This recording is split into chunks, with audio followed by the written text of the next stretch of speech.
A ferocious snowstorm traps a wilderness retreat, cutting off communication and stranding a team of 14. Chaos erupts as the unprepared instructor, Garrett, falters. Diana Turner, a 62-year-old widow dismissed as the tea lady, steps up, revealing her past as a battlefield nurse. With calm precision, she organizes a rescue, leveraging her tactical expertise in hidden maps. As her leadership transforms panic into order, a shocking revelation unfolds. The National Guard commander salutes her. Who is this overlooked woman commanding such respect? What secrets from her past hold the key to their survival? The storm hides more than snow. Love stories of unsung heroes like Diana. Subscribe to our channel. Join our community to uncover tales where quiet strength shines brightest. Support us to keep sharing powerful lessons from real experience. Hit subscribe, share, and comment justice to celebrate those who rise when it matters most. The storm descended with merciless fury, earlier and fiercer than anyone had anticipated. Lightning cracked the sky, its jagged bolts illuminating the mountain retreat in stark, fleeting moments of clarity. Radios sputtered and died, their static voices swallowed by the howling wind. Inside the wooden cabin, chaos erupted. Voices overlapped in frantic shouts, equipment clattered to the floor, and the air grew thick with panic.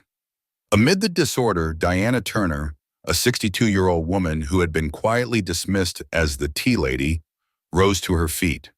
Her movements were steady, her voice calm but commanding, cutting through the clamor like a blade. She issued orders with the precision of someone who had faced crises before. Her eyes scanning the room, assessing, organizing, and taking control as if she had never left the battlefield. The others, stunned into silence, obeyed without question. Hours later, when the National Guard arrived through the blizzard, their commander, a grizzled man in full gear, paused before Diana, snapped a sharp salute, and spoke to her with unmistakable deference. The room fell silent again, but this time the weight of their ignorance pressed heavily on those who had overlooked her. Who was this woman they had so casually ignored? Diana Turner had lived a life shaped by service, sacrifice, and loss. A former battlefield nurse, she had spent 4 tours in Afghanistan, working alongside her late husband, Lieutenant Colonel John Turner, a military legend whose name still carried reverence in certain circles. John had died 3 years ago, his body ravaged by lung cancer, leaving Diana to navigate a world that felt hollow without him. After his memorial service, she had retreated into a quiet existence, shunning veteran gatherings and avoiding any mention of her past. To the outside world, her military chapter was closed, her days now filled with the mundane rhythms of a modest life. But behind the walls of her small home, relics of her former life remained. Maps pinned to the walls, emergency protocols etched into her memory like sacred texts, and John's old radio transceiver tucked away in a drawer. These were not mere keepsakes, they were extensions of a mind that had never fully left the field. When the invitation to the Winter Readiness Retreat, a program blending civilians and veterans in wilderness training, arrived, Diana hesitated. The 3rd anniversary of John's death loomed, casting a shadow over her empty days. Perhaps it was the ache of that milestone or the stark blankness of her calendar that nudged her to accept. She told herself it was a chance to stay busy, to fill the silence. Over the phone, she assured the coordinator, a young man with a bright, eager voice, that she'd be content helping in the kitchen. "No need for anyone to notice me," she said, her tone light but firm. The coordinator, relieved to have a volunteer for support staff, agreed enthusiastically. "Perfect.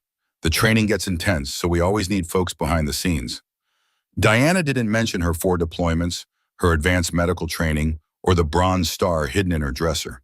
Instead, she packed practical items, thick socks, waterproof boots, extra layers, and, almost as an afterthought, slipped in an emergency medical chart, topographical maps, and John's transceiver. Old habits, she thought, brushing off the instinct as nostalgia. The retreat center was a cluster of cabins nestled deep in the mountains, 3 hours from the nearest hospital and nearly an hour from the closest town. It was a picturesque setting for survival training, but Diana's trained eye saw its vulnerabilities, isolated, exposed, a disaster waiting for a trigger. On the first day, she noticed she was the oldest participant by at least 20 years. The others were a lively mix of National Guard members, rescue organization volunteers, and civilians eager to prove themselves. They exuded energy, their conversations peppered with jargon like tactical assessment and command protocol, their credentials worn like armor. To them, Diana was invisible, a widow relegated to pouring coffee or stirring porridge. They called her the tea lady with good-natured condescension, unaware of the skills she carried or the scars she bore. No one asked about her past, and she offered nothing, content to observe from the sidelines.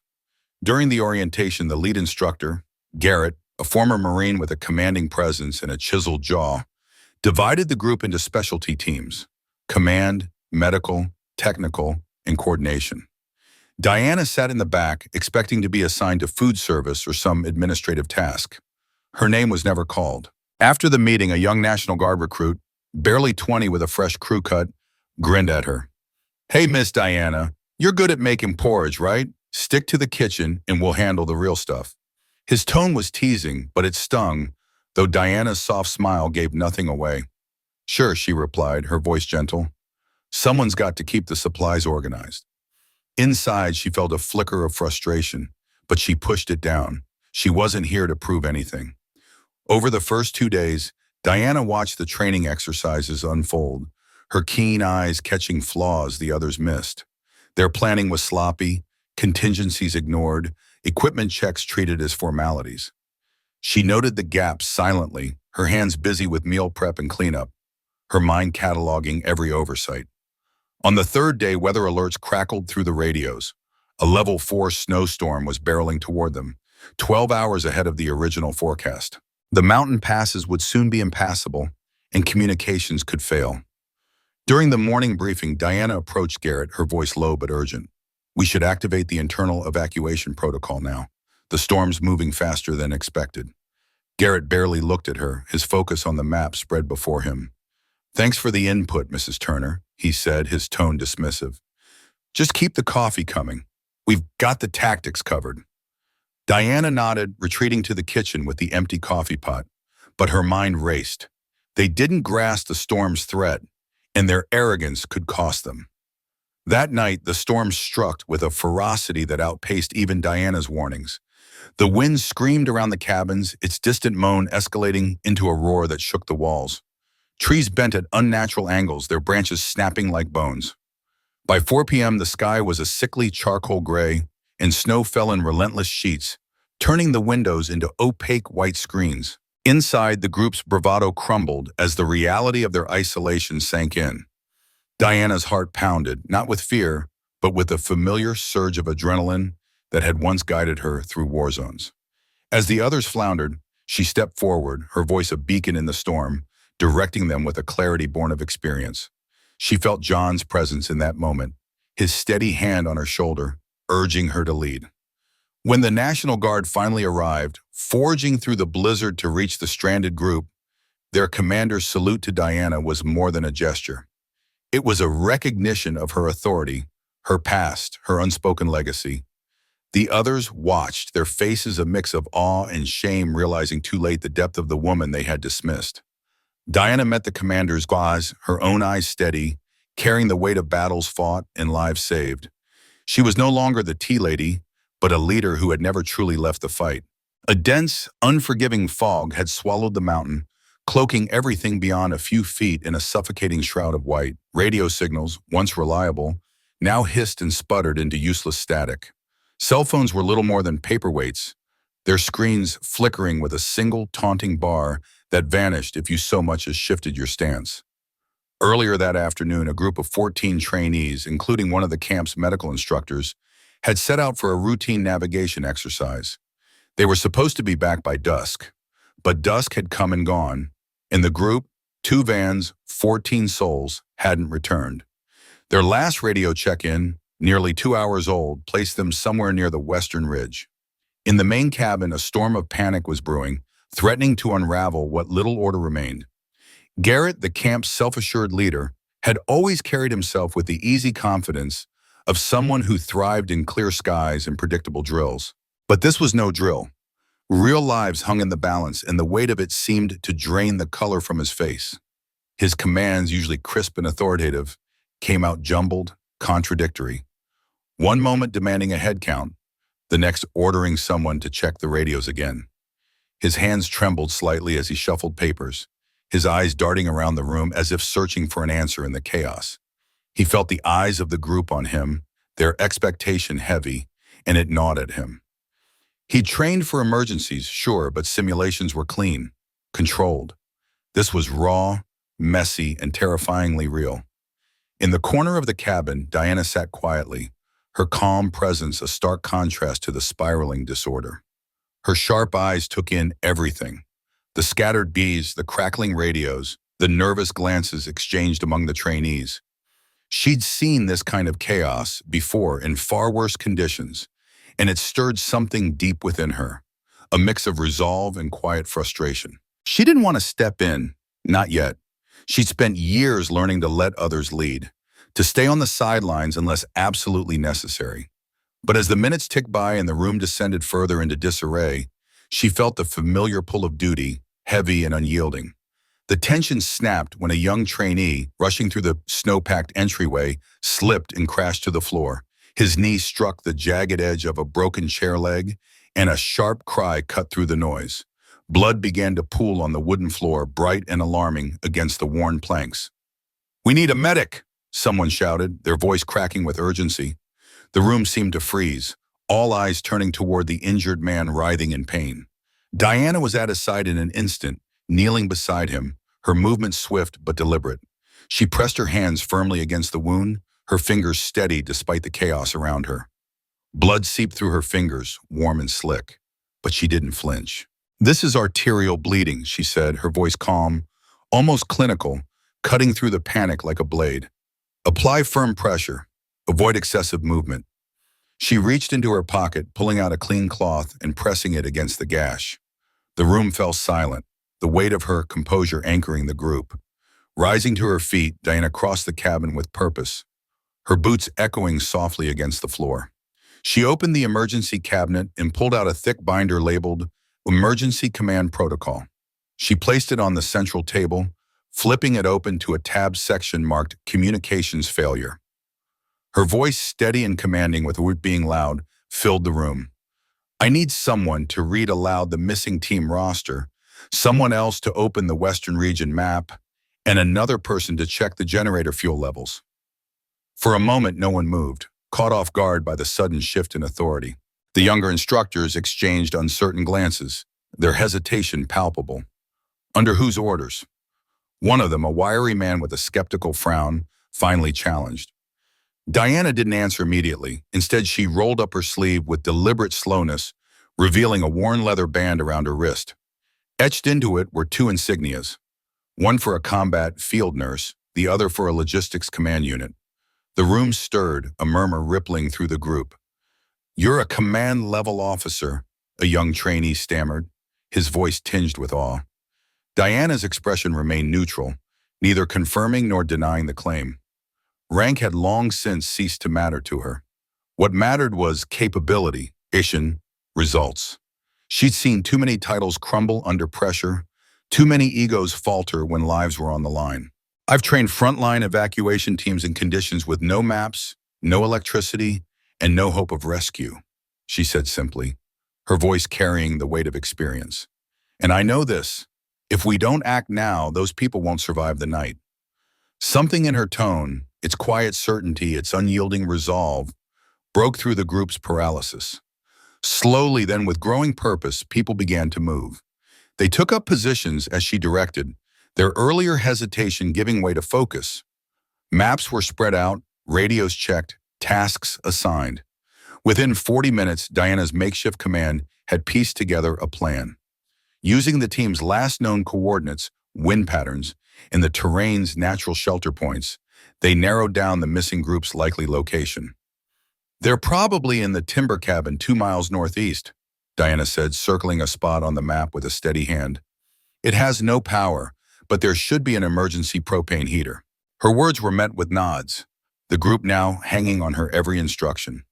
One of the younger trainees, Scott, who had earlier dismissed Diana with a snide comment about her sticking to making porridge, now looked at her with a mix of shame and admiration. The weight of his earlier words hung heavy in his chest, a reminder of his own arrogance. He stepped forward, his voice earnest. How can we reach them?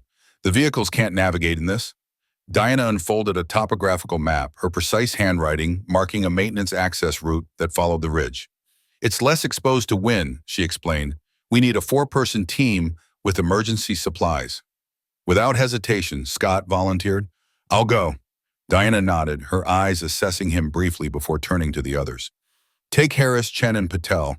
Double layer everything, clothing, blankets, all of it. Pack the emergency medical kit, 2 beacons, and the hand crank radio. Check in every 15 minutes. And so, as the rescue team prepared to leave, Diana approached Scott. She adjusted his scarf, tucking it more securely against the biting cold. When you find them, don't move anyone immediately, she said, her voice low but firm. Check for hypothermia first. Scott hesitated, a question burning in his mind. How did you know about the access route? It's not on the standard maps. For a moment, Diana's eyes grew distant, a flicker of memory passing through them. My husband and I used to train units in these mountains 20 years ago, she said softly. Some things you don't forget. The words carried a weight Scott couldn't fully grasp, a glimpse into a past filled with challenges she'd faced and overcome. As the rescue team set out into the fog, Garrett approached Diana, his earlier bravado replaced by a quiet uncertainty. He felt exposed, his authority undermined not by her actions, but by his own failure to rise to the moment. But, Turner, I didn't realize, he began, his voice trailing off. Diana cut him off gently, her focus unwavering. Now isn't the time. We need to establish a communication relay and prepare the medical station. The missing team will have some degree of exposure when they're found. For the next 2 hours, Diana transformed the chaotic cabin into a functioning command center. She assigned roles based on aptitude, not titles, her keen eye spotting strengths others overlooked. The nervous trainee who'd been hovering uselessly was tasked with monitoring radio signals, his focus sharpening under her guidance. The instructor who challenged her earlier was now organizing supplies, his skepticism replaced by quiet respect. Diana moved through the cabin with a quiet intensity, her mind racing but her actions precise. She thought of the missing team, out there in the cold, and the weight of their survival pressed against her chest. She'd been in their place before, stranded, cut off, with nothing but training and will to keep her alive. She thought of her husband, the missions they'd run together, the lives they'd saved, and the ones they couldn't. That pain, though dulled by time, still lingered, fueling her resolve. She wouldn't let these people become another loss. Not tonight, not on her watch. In the heart of a merciless winter storm, the retreat center stood as a fragile bastion against the chaos outside. Diana, a silver-haired woman with a quiet presence, had taken charge when the blizzard cut them off from the world. Her hands, steady despite the biting cold, had organized the group with a precision that felt almost instinctual. She assigned shifts to monitor the emergency radio, her voice calm, but carrying an unshakable authority that silenced any doubt. No one questioned her directives, not because she demanded obedience, but because her composure made it impossible to imagine doing otherwise. As she instructed the remaining medical staff on treating hypothermia and frostbite, her words were laced with a deep well of experience, though she never flaunted it. Her focus was singular: keep everyone alive. Inside the cabin, the air was thick with tension and the faint crackle of the hand crank radio. Diana's mind churned with calculations. Wind speeds, temperature drops, the likelihood of frostbite setting in after prolonged exposure. She felt the weight of every decision, knowing a single misstep could cost lives. Yet her face betrayed none of this.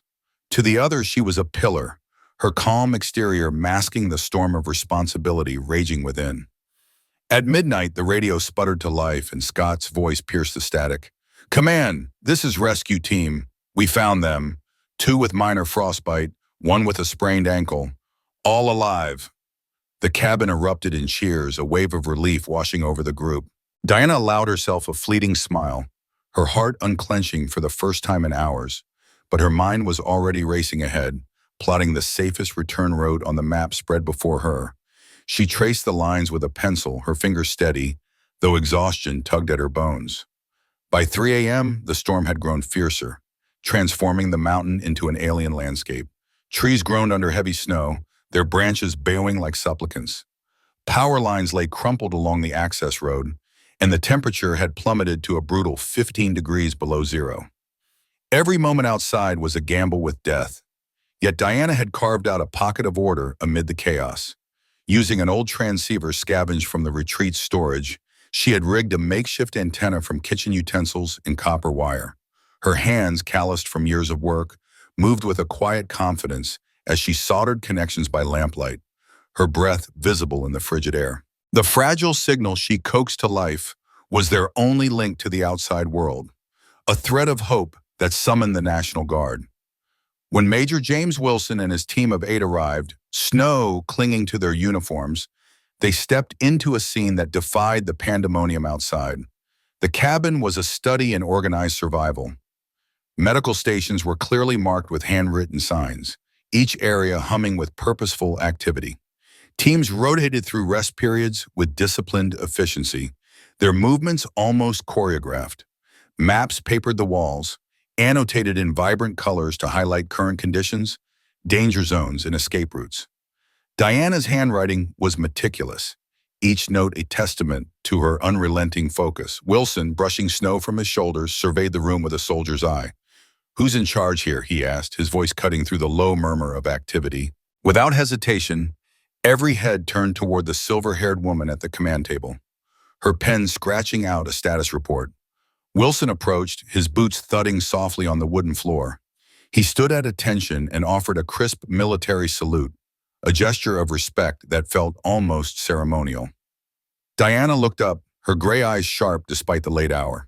She rose with a grace that belied her age, returning the salute with a precision that spoke of muscle memory. "Nurse Turner?" Wilson asked, a flicker of recognition crossing his face. Diana's eyebrows lifted slightly, surprise softening her features. "Yes, but tonight I'm just the incident commander," she replied, her voice steady but warm. Wilson's gaze held hers, memories of a distant war surfacing. "We served in the same mass unit in Kandahar, 2004, he said. "I was a junior medic. You taught the trauma response course." Diana studied him, her mind sifting through the years. "Of course, Lieutenant Wilson," she said, a faint smile tugging at her lips. "You had a steady hand under pressure?" He nodded, a touch of pride in his eyes. "It's major now, and I still remember your first lesson. In case, create structure. In panic, enforce calm." As Diana briefed Wilson's team, the retreat participants watched in stunned silence. This was the woman they had dismissed, relegating her to kitchen duties with casual disregard. Now she spoke with military precision, outlining evacuation strategies and using terminology that revealed decades of expertise. Her voice was measured, each word chosen with care, yet it carried the weight of someone who had faced crises and emerged unbroken. Wilson's team listened intently, deferring to her without question. "Your communication protocols held strong," Wilson noted, his tone one of professional admiration. "We were delayed because no one else in the area could coordinate effectively. 3 groups are still missing on the eastern slope." Diana's expression grew grave, her mind already mapping the terrain. She gestured to Kelly, a young woman who had been assisting her. "Kelly's been tracking weather pattern," Diana said. "There's a narrow corridor with reduced wind speed. If they're following protocol, they'll head there." Wilson nodded to his communications specialist. "Relay those coordinates to the second response team."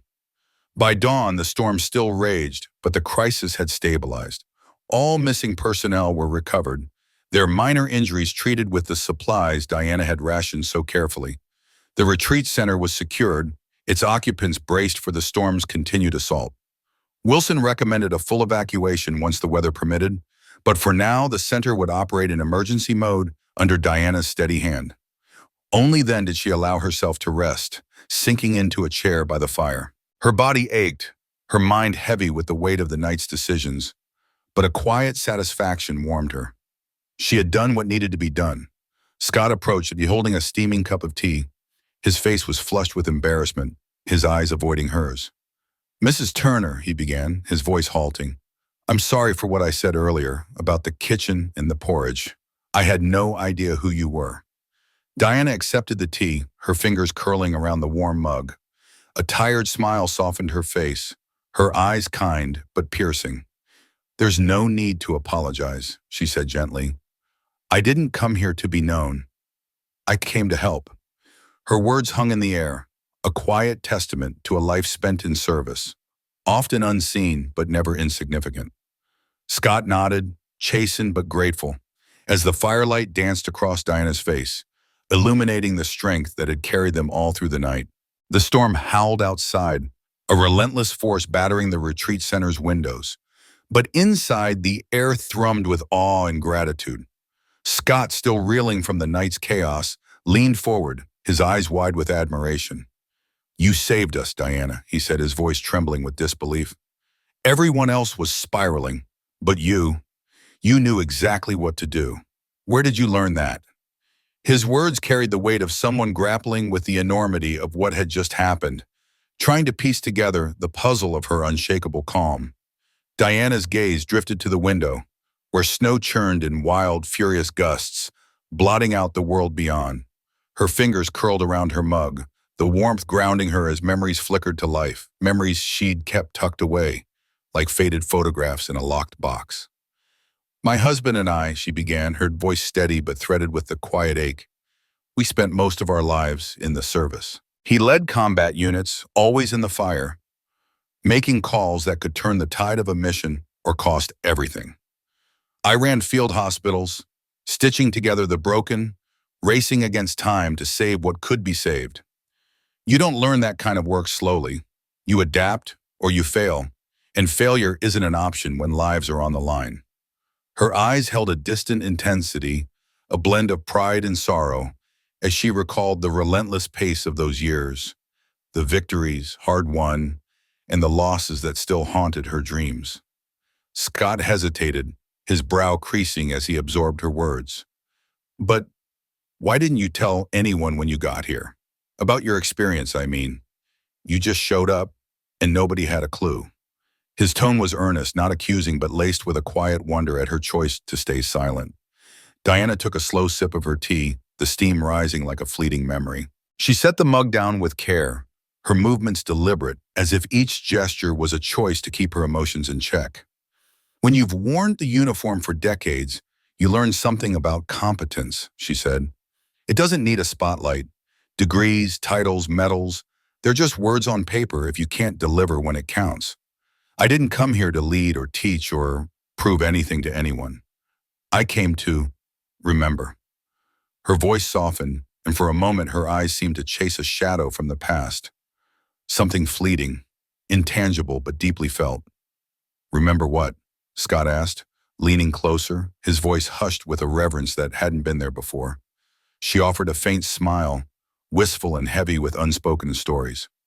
"What it feels like to be part of something greater than yourself. To stand with people who need you, who trust you, and to know you can carry that weight. Even if I'm just on the outside now, watching from the sidelines, that's enough for me." By morning, word of Diana's actions had swept through the retreat like a spark through dry grass.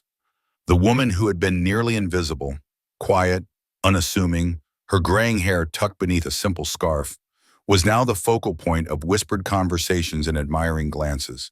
People who hadn't noticed her the day before now sought her out, their voices brimming with questions and newfound respect. They wanted her insights, her guidance, her story. Diana met their eagerness with a calm humility, answering with care but brushing off praise, as if it were a coat that didn't quite fit. Later that morning, Garrett, the retreat's former instructor, found her near the fireplace, its glow casting soft shadows across her face. Gone was the swagger of a man who thought he knew everything. In its place was a quiet humility, his shoulders slumped under the weight of his mistake. "Mrs. Turner," he said, his voice low and unsteady, "I owe you an apology. I should have listened when you suggested evacuating early. I thought I had it handled, but I was wrong." His eyes searched hers for judgment, bracing for a rebuke that never came. Diana shook her head gently, her expression kind but resolute. "In a crisis, there's no room for regrets, Garrett. You learn, you adapt, you move forward. That's the only way through." Her words were not a dismissal but a lifeline, an invitation to let go of guilt and grow stronger. Garrett rubbed the back of his neck, his discomfort raw and unguarded. "I've been leading these retreats for 4 years," he confessed, his voice almost a whisper. "But it's all been simulations, controlled scenarios. Nothing like this. Nothing real." Diana nodded, her gaze softening but free of pity. "That's the trouble with training. It can mimic the stakes, but it's never the same as the real thing. You can plan for chaos, but until it's staring you down, you don't know what it asks of you." Her tone was matter of fact, tempered by the wisdom of someone who had faced that chaos and carried its lessons ever since. By afternoon, the storm had weakened, its fury spent, and the outside world began to creep back in. A news helicopter hummed overhead, and soon a local reporter pushed through the snow to the retreat center, her camera crew trailing behind, eager for a story. "We heard a retired military nurse took charge during the crisis," the reporter said to Garrett, her notepad poised. "Can we speak with her?" Diana, catching the conversation from across the room, moved toward the kitchen, her steps quick and deliberate, as if she could outrun the attention. She had no use for cameras or headlines. But Scott, ever her quiet ally, stepped into her path, his expression gentle but unwavering. "They should know what you did, Diana," he said, his voice carrying a quiet conviction. "You deserve that." She shook her head, her lips pressing into a thin line. "This isn't about me. Yeah, this isn't about me, Scott. It's about everyone getting through this." Her tone was firm, but her eyes betrayed a flicker of vulnerability, as if she feared being seen too fully. Major Wilson, a weathered veteran who had been watching from the sidelines, stepped forward, his voice steady and commanding. "With all due respect, Mrs. Turner, it should be about you. Too often the quiet ones, the ones who do the real work, slip into the shadows. What you did last night, leading with that kind of calm under pressure, that's a story people need to hear. It's a reminder of what true leadership looks like." That evening, the story broke across regional news channels, starting as a human interest piece about a group stranded in a blizzard, but quickly becoming something more profound. Details of Diana's leadership painted a vivid picture of a woman who had stepped into chaos with a steady hand and a clear mind. One headline read, "Widow takes command, forgotten veteran saves retreat in catastrophic storm." The accompanying photo showed Diana in her simple blue sweater, pointing at a map, surrounded by military and civilian responders who deferred to her judgment. Her expression was focused, her posture calm but commanding, as if the battlefield had never truly left her. In a brief interview, the reporter asked why she hadn't shared her military background from the start. Diana's response was quiet but powerful, a truth honed by decades of service. "I don't need anyone to remember what I've done. I just need to know that when the moment comes, I can still stand up and answer it." Her words, simple yet profound, resonated in veterans' newsletters for months, a quiet call to those who served in silence. In the days that followed, as the retreat participants returned to their lives, Diana's quiet world was upended. Her phone rang with calls from military organizations, veterans groups, and emergency management agencies, all eager to hear from the woman who had emerged from obscurity to lead. For 3 years since her husband John's death, she had lived in quiet solitude, her days filled with books, walks, and memories of a life once shared. Now the world was pulling her back into the light, and she wasn't sure she was ready. The most unexpected call came from General Marcus Winters, her husband's former commanding officer. His voice, warm and familiar, carried a weight that made her chest tighten. "Diana," he said, "John would have been proud beyond words. What you did out there, it was him too, in a way. His strength, your strength, woven together." She swallowed hard, her throat tight with emotion. "I was just doing what needed to be done, Marcus," she said, her voice barely above a whisper. "Exactly," he replied, his tone firm but kind. "That's why I'm calling. The National Guard's Mountain Rescue Training Program needs someone like you, not as a nurse, but as a tactical instructor. Your experience, your instincts, they're too valuable to keep on a shelf." Diana's first instinct was to refuse. After John's passing, she had carved out a life of quiet simplicity, free from the weight of responsibility, the constant vigilance of leadership. Her days were spent with books, walks, and the maps still pinned to her living room walls, remnants of a life she thought she'd left behind. But as she glanced at those maps, at the emergency protocols she still reviewed each month out of habit, a truth settled in her bones. Her skills hadn't retired when she had. They were still there, sharp and ready, waiting for a purpose. "I'm not looking for a second career, Marcus," she said carefully, her voice steady but laced with hesitation. "I'm not offering one," he replied, his tone warm but insistent. "I'm asking you to share what you know before it's lost. 2 weekends a month, Diana. No uniform, no rank, just your experience. Think about it."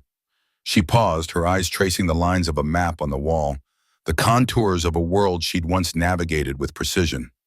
The silence stretched, heavy with possibility, as she weighed the life she'd built against the call to serve again.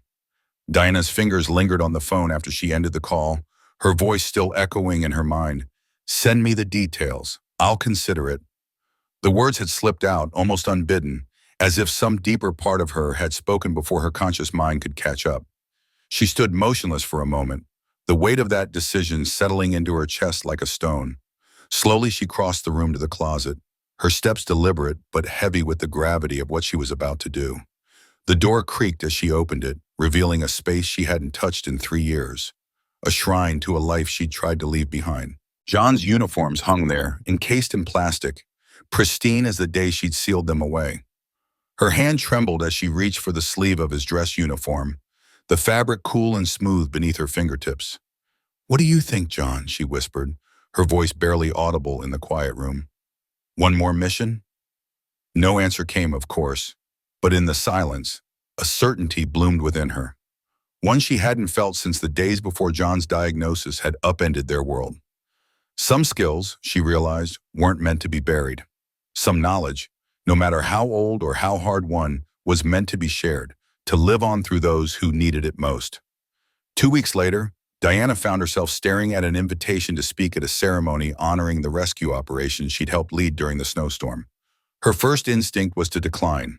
The thought of standing on a stage bathed in applause for doing what had once been her daily duty felt wrong, almost indulgent. She wasn't a hero, she was just someone who'd known what to do when the moment demanded it.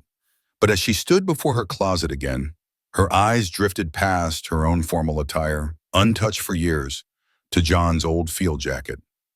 It was worn, patched with insignias from their shared deployments, and carried the faint scent of earth and sweat from missions long past. Without thinking, she pulled it from the hanger and slipped it on, the fabric settling over her shoulders like a familiar embrace. She pinned her own service badge to the collar, its weight grounding her, and tucked a worn leather binder into the pocket. The binder's edges were charred, a relic of a field hospital fire in Quebec that had nearly consumed it. John had pulled it from the ashes and handed it to her with a grin. "As long as you've got your protocols," he'd teased, "the world can't fall completely apart." That binder had become her talisman, a reminder of how quickly order could unravel and how vital it was to hold fast to what you knew. The auditorium buzzed with energy as Diana arrived, the air thick with the presence of emergency responders, military personnel, and the retreat participants she'd guided through the crisis. She felt their eyes on her as she moved through the crowd, the oversized jacket drawing curious glances. It hung loosely on her frame, but to her, it felt like the armor. When her name was called, a hush fell over the room, and she approached the podium with a measured stride, her posture as straight as it had been decades ago on the parade ground. The weight of their expectations pressed against her, but she met it with a steady gaze scanning the faces in the audience. There was young Scott in the third row, his eyes wide with admiration. Garrett near the back, his arms crossed but his expression soft. Major Wilson, who'd saluted her that night in the snow, now watching with quiet respect. "I am not a general," she began, her voice clear and unwavering, cutting through the silence like a blade. "I no longer hold any rank." She paused, letting the words settle, her eyes locking with those of the people before her. "But I have stood in the midst of gunfire, and when the snowstorm hit, I knew I could still stand." Her words were simple, but they carried the weight of a lifetime spent navigating chaos. She spoke of preparedness, of the fragile line between order and collapse, of how the knowledge you carry within you never fades, no matter how many years pass. She didn't use words like heroism or courage. Those belonged to posters and speeches, not to the gritty reality of survival. Instead, she spoke of responsibility, of the moment when titles and ranks fall away. And all that matters is what you can do.